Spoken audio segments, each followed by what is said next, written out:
أعوذ بالله من الشيطان الرجيم. بسم الله الرحمن الرحيم. ولقد يسرنا القرآن للذكر فهل من مدكر.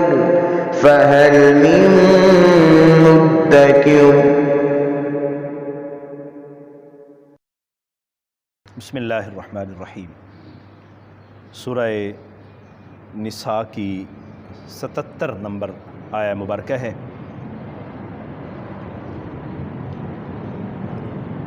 گیارہواں رکوع شروع ہو رہا ہے. سورہ نساء کا 11واں رکوع شروع ہو رہا ہے اور 5ویں پارے کا 8واں رکوع شروع ہو رہا ہے. اعوذ باللہ من الشیطان الرجیم. بسم اللہ الرحمن الرحیم. الم تر الی الذین قیل لهم کفوا ایدیکم واقیموا الصلاة وآتوا الزکاة فلما کتب علیہم القتال اذا فریق منہم یخشون الناس کخشیۃ اللہ او اشد خشیہ. پچھلے رکوع میں ہم نے جہاد سے متعلق آیات مبارکہ پڑھیں.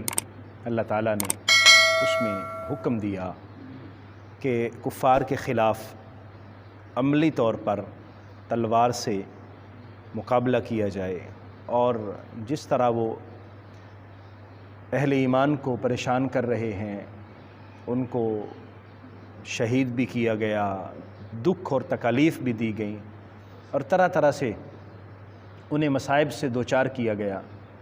تو اللہ کی طرف سے حکم ہوا کہ اب آپ جہاد کریں.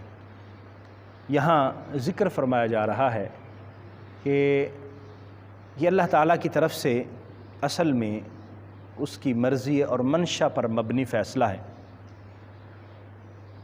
مکہ کی زندگی مشکلات کی زندگی تھی، حوصلہ اور صبر کی تلقین کی گئی، اور اس وقت کو فرمایا گیا کہ آپ نے مصیبتیں برداشت کرتے ہوئے گزار لینا ہے. بعد میں پھر جہاد کا حکم ہوا کہ اب آپ جہاد کریں. یہاں ایک گروہ کا ذکر کیا جا رہا ہے کہ پہلے تو انہوں نے کہا کہ جناب جہاد کے لیے ہمیں اجازت دیجئے کہ ہم لڑائی کریں، لیکن نبی کریم صلی اللہ علیہ وسلم نے فرمایا نہیں، ابھی اللہ کی طرف سے حکم نہیں ہے. ابھی اللہ کی طرف سے حکم یہ ہے کہ آپ نماز ادا کریں اور زکوٰۃ ادا کریں اور ان امور میں اللہ کا حکم مانیں اور پیروی کریں. جب تلوار نکالنے کا وقت آئے گا تو پھر نکالیں گے. جب پھر تلوار نکالنے کا وقت آیا، اللہ نے جہاد کا حکم دیا، تو پھر وہ پریشان ہو گئے اور ڈرنے لگ پڑے کہ کہیں کوئی نقصان نہ ہو جائے اور کہیں ہمیں زندگی سے ہاتھ نہ دوڑے پڑیں، ہمارے بچوں کے نقصان نہ ہو جائیں وغیرہ وغیرہ.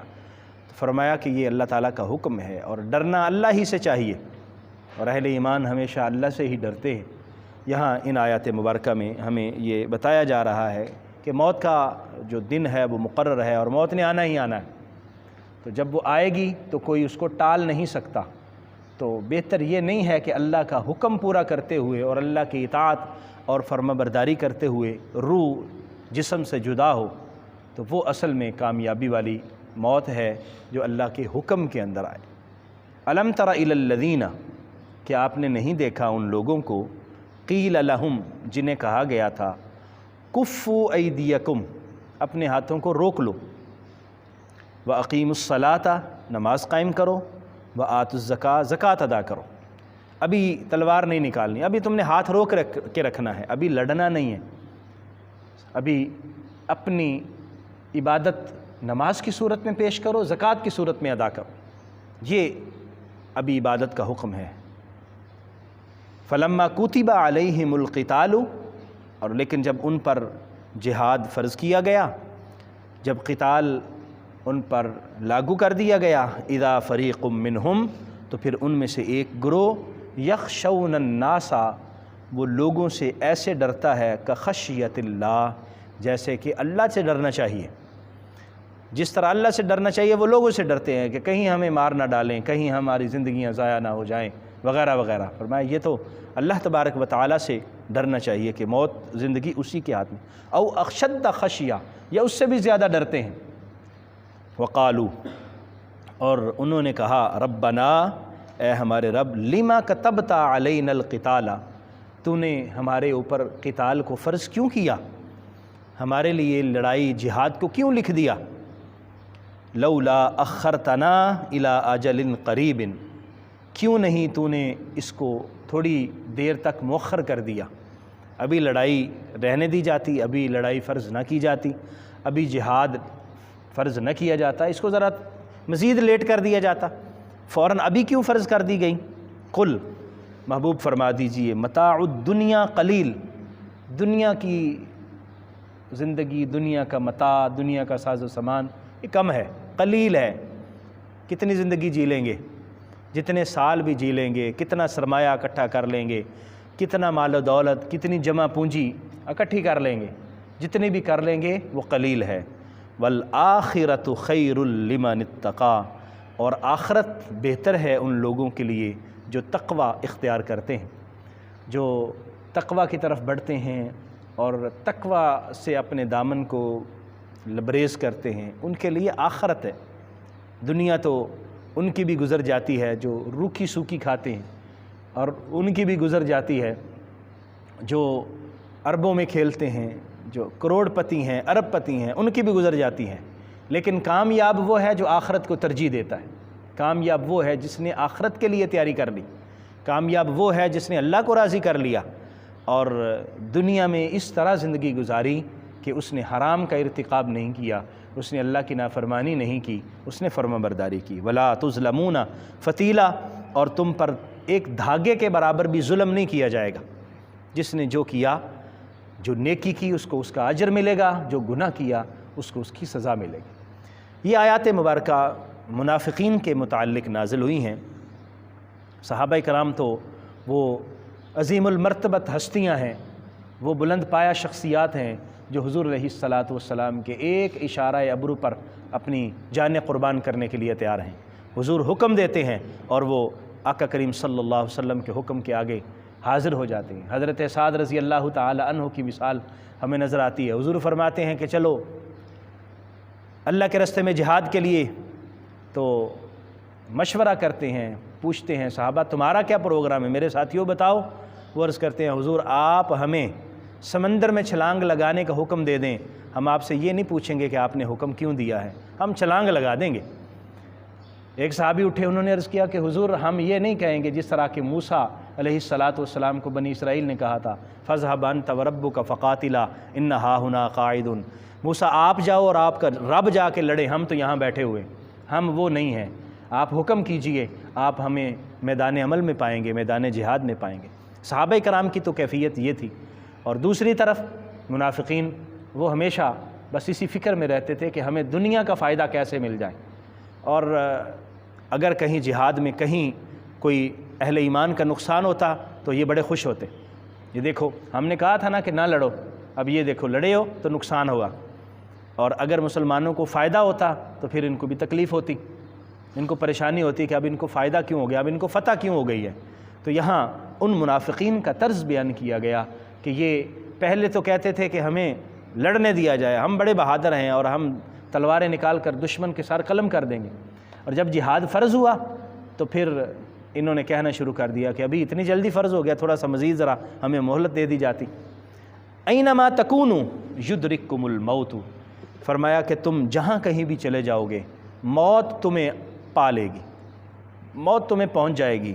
ولو کنتم فی بروج مشیدہ، اگر یہ تم بڑے مضبوط قلعوں کے اندر اپنے آپ کو بند کر لو، مضبوط قلعے، بہت بلند و بالا قلعے، محلات، مضبوط دیواریں ہیں، مضبوط دروازے ہیں، ان دروازوں سے ایک ہوا کا جھونکا بھی داخل نہیں ہو سکتا، آپ یوں سمجھ لیں اتنی مضبوط دیواریں ہیں، وہاں کوئی اور داخل ہو سکے نہ ہو سکے، لیکن موت کا فرشتہ کوئی نہیں روک سکتا، وہ تو ہر جگہ چلا جائے گا۔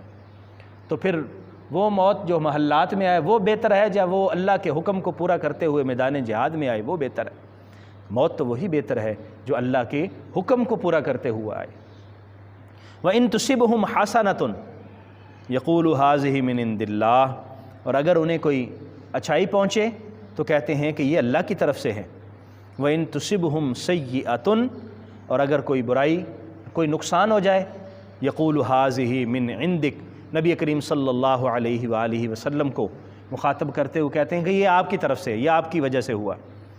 اگر کوئی فائدہ مل جائے، مال غنیمت ملے، کوئی دنیاوی مفاد مل گیا، فائدہ پہنچ گیا، تو کہتے ہیں یہ اللہ کی طرف سے مہربانی ہو گئی۔ اور اگر کوئی نقصان ہو جائے، کوئی ظاہری طور پر کوئی شخص شہید ہو گیا ہے، ظاہری طور پر مالی نقصان ہو گیا ہے، تو حضور علیہ الصلاۃ والسلام کو پریشان کرتے ہیں۔ یہ ہم نے پیچھے بھی پڑھا ہے کہ اللہ کے قرآن کو تو مانتے ہیں لیکن رسول اللہ صلی اللہ علیہ وآلہ وسلم کی ہستی کو تسلیم کرنے اور حضور کی شخصیت کو ماننے سے منکر ہیں۔ اور اللہ تعالیٰ نے یہ فرمایا ہے کہ میرا فیصلہ یہ ہے کہ تمام معاملات میں میرے رسول کو حاکم مقرر کیا جائے گا، انہی کو فیصل مانا جائے گا اور انہی کی ذات کو تسلیم کیا جائے گا، ورنہ ان لوگوں کا ایمان بھی قبول نہیں ہے اور ان لوگوں کا جہاد بھی قبول نہیں ہے، ان لوگوں کے اعمال بھی قبول نہیں ہیں۔ قل، فرما دیجئے، کل من عند اللہ، یہ سارے کا سارا اللہ کی طرف سے ہے۔ فائدہ پہنچتا ہے تو اللہ کی طرف سے، اور اگر ظاہری طور پر کوئی نقصان ہوا تو اللہ کی آزمائش ہے۔ فما لہؤلاء القوم لا یکادون یفقہون حدیثا، اس قوم کو کیا ہو گیا ہے کہ یہ بات سمجھنے کے قریب بھی نہیں جا رہی۔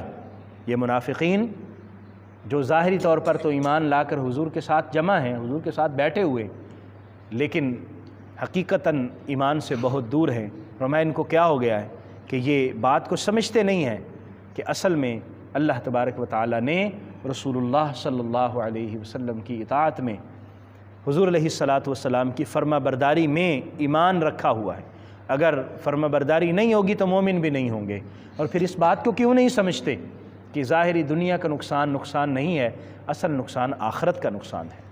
ان آیات مقدسہ سے ہمیں یہ علم ہوا کہ اللہ تبارک و تعالیٰ کے حکم کو ماننا، اور جب بھی اللہ جو حکم دے اسی پر سر تسلیم خم کرنا، یہی فائدہ بخش ہوتا ہے اور یہی بہتر ہوتا ہے، نہ کہ اپنی مرضی سے، اپنی خواہش سے کوئی باتیں کرنا اور اپنی مرضی درمیان میں لانے کی کوشش کرنا، یہ فائدہ مند نہیں ہوتا۔ اور جہاد ہمیشہ اہل ایمان کو ہمیشہ کرتے رہنا چاہیے، جہاد کبھی ختم نہیں ہوگا۔